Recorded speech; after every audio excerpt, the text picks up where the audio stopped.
Supreme court हमला case में 8 लीगी रहनुमाओं को सजाएं हुई, सब नाअहल ठहरे। पार्लियामेंट हाउस पीटीवी पर हमला, जुडिशियल कॉम्प्लेक्स पर चढ़ाई, इन वाकयात में किसी को सजा नहीं हुई। सानेहा 9 मई कौन सी साजिशों की कड़ी है? इरफान सिद्दीकी का कॉलम।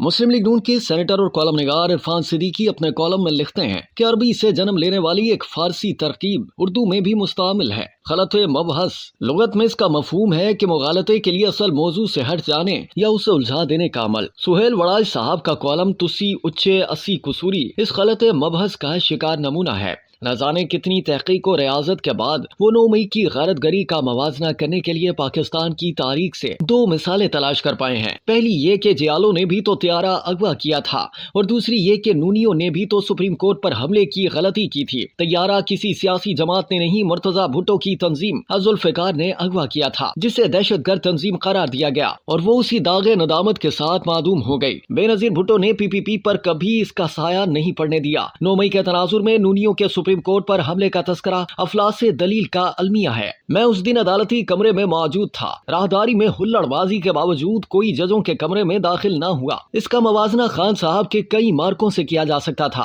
मसलन पार्लियामेंट हाउस पर हमला, PTV पर यलगार करके नशरियात बंद कर देना, वजीर आजम हाउस की नाकाबंदी, मई 2022 में इस्लामाबाद पर यलगार और डी चौक में आतिशजनी, मार्च 2023 में हजारों कारकुनों की जुडिशियल कॉम्प्लेक्स पर चढ़ाई, जज पर हमले की कोशिश, खान साहब का गाड़ी में बैठे बैठे हाजिरी लगा कर रुखसत हो जाना, सब कुछ वजह तौर पर पुरजोर सियासी सरगर्मी के खाते में डाल दिया गया। इन तमाम वाकयात में यानी 2014 की वारदातों समेत किसी को सजा न हुई। लेकिन सुप्रीम कोर्ट हमला केस में मुस्लिम लीग के 8 रहनुमाओं पर तौहीन अदालत का मुकदमा चला, सबको सजाएं हुई, सब नाअहल ठहरे। रावलपिंडी में मुस्लिम लीग नून के सबसे सरगर्म रहनुमा चौधरी तनवीर खान को दोबारा पार्लिमानी सियासत में आने के लिए 10 साल इंतजार करना पड़ा। एक और अछूती दलील ये लाई गई कि खिलाड़ी ने जनरल बाजवा को मीर जाफर कहा था तो नून खान ने भी तो गुजरावाला जलसे में बाजवा और फैज हमीद के नाम लिए थे, बिलाशुबा लिए थे और दुरुस्त लिए थे। आज पूरा पाकिस्तान उनके नाम इसी मानी और मफहूम में ले रहा है। फिर इरशाद हुआ, जरदारी खान ने भी तो इस्लामाबाद में जनरल राहील शरीफ को खुल्लम खुल्ला इंतबाह किया था। जरदारी साहब ने कोहना मुझ सियासतदान के तौर पर चुटकी लेते हुए कहा था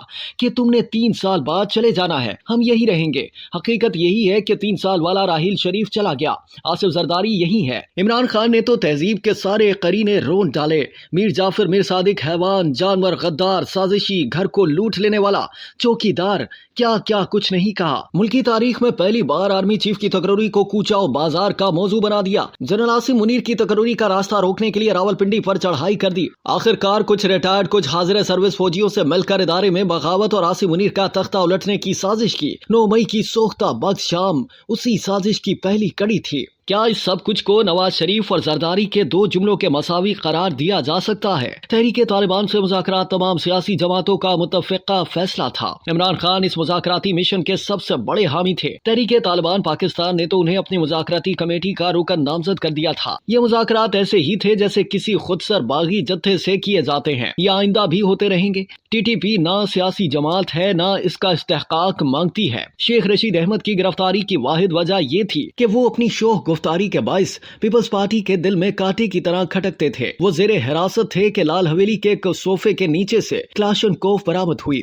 शेख को लंबी कैद सुना दी गई। नवाबजादा नसरुल्लाह खान ने अच्छा किया कि गवर्नर, सदर और वजीर आजम के पास गए और कहा, क्या आप मुसल्ला बगावत करके और मुखालिफ फरीक को हथियारों से शिकस्त देकर इक्तदार में आए हैं या जमहूरी रास्ते से मुंतखब होकर? ये सवाल इमरान खान से भी हर सुबह हर शाम पूछा जाना चाहिए था, जब वो शमशीर गज़ो गज़ब लहराते हुए कुश्तों के पुश्ते लगा रहा था। वड़ाई साहब ने तान इस जुमले पर तोड़ी है कि ये दलील आज भी है कि खिलाड़ी खान ने नूनियों को जेलों में बंद रखा है, ज्यादतियां की हैं, लेकिन इस रद्द अमल में वही कुछ करना जायज है। ऐसा करना जमहूरियत नहीं, इंतकाम का तसलसल होगा। मेरे लिए ये बात नाकाबिल फहम है कि मुस्लिम लीग नून या नवाज शरीफ ने खान साहब के खिलाफ ऐसा क्या किया है जिसे इंतकाम के जुमरे में डाला जा रहा है। इमरान रियाज या किसी की भी गुमशुदगी और जबाबंदी इंतहाई अफसोसनाक है। अरशद शरीफ का सफाकाना कत्ल बहुत बड़ा अलमिया था। تھا۔ میں دوبارہ ارشد کے گھر گیا۔ پی ٹی آئی والے آوازیں کستے رہے۔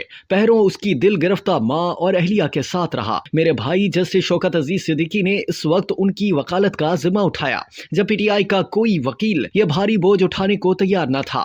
فواد چودھری کے منہ پر کپڑا ڈالنے اور ہتھکڑی لگانے کے خلاف پہلی توانا آواز میں نے سینٹ کے اجلاس میں اٹھائی۔ نام نہاد کرایہ داری کیس میں نصف شب کو میری گرفتاری، رات کے کپڑوں اور رف چپل کے ساتھ گھسیٹتے ہوئے گاڑی میں ڈالنے، میری بیوی اور بیٹی کو زخمی کرنے، 2 دن کھانے کو کچھ نہ دینے اور اڈیالہ جیل کے ہائی سیکیورٹی بلاک کی قصوری چکی میں پھینک دینے کو آپ نے طنزاً ظلم عظیم کہا ہے۔ یقیناً یہ ظلم نہیں، خان صاحب کی خوئے دل نوازی کا مظاہرہ تھا، لیکن خدا لگتی کہیے کرایہ داری کے جھوٹے الزام میں ملوث کسی شخص کے بارے میں کلمہ حق کہنا اور 9 مئی کی سازش کے منصوبہ سازوں کے بارے میں صدائے حق بلند کرنا کیا ایک جیسا ہے؟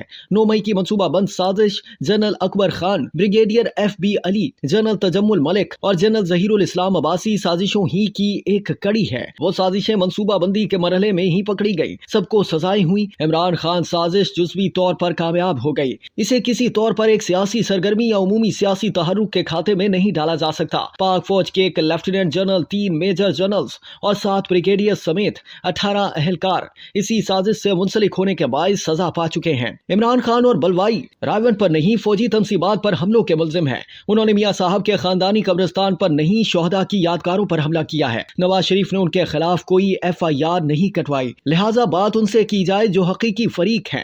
مفاہمت یا معافی تلافی کی ایک چابی ملزم یا مدعا علیہ کی جیب میں اور دوسری چابی مدعی یا فوج کی جیب میں۔ نواز شریف بیچ میں کہاں سے آ گیا؟ بہتر ہوگا کہ مبلغین مفاہمت غلط مبحث کے بجائے چابی برداروں سے رجوع کریں۔ اب تک کے لیے اتنا ہی۔ مزید جاننے کے لیے سبسکرائب کیجیے ڈیلی جنگ YouTube چینل اور لائک کیجیے ڈیلی جنگ Facebook پیج۔